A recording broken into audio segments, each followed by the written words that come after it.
Bu hayat qanchalik gülerleydi kim? Kaygısız hemişe külerleydi kim? Kitimiz cahandın hemmimiz bir gün dünyaya qaytıdın kilerleydi kim?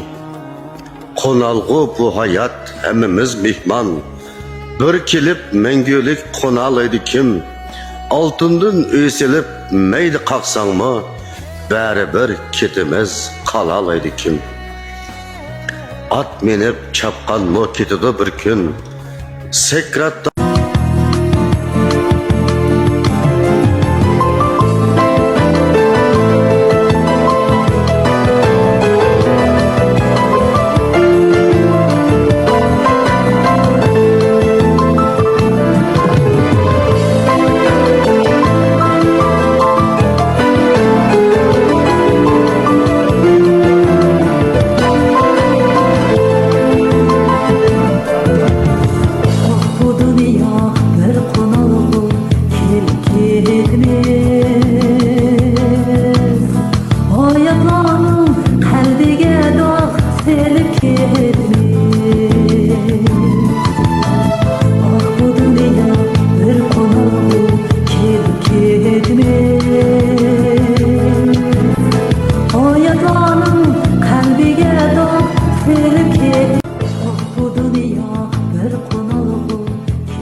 bergen töhpisi bilen elip gider tuprak insanni yet ketmen topsi bilen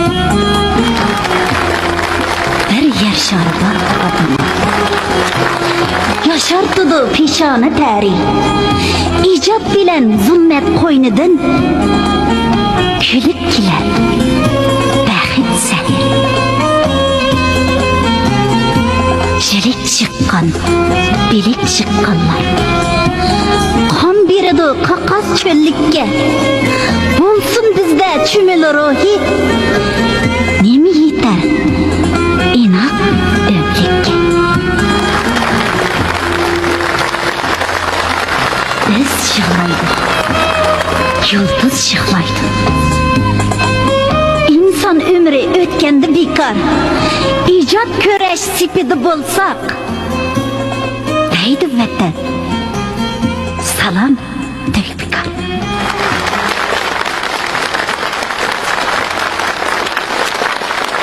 记得点赞关注哦。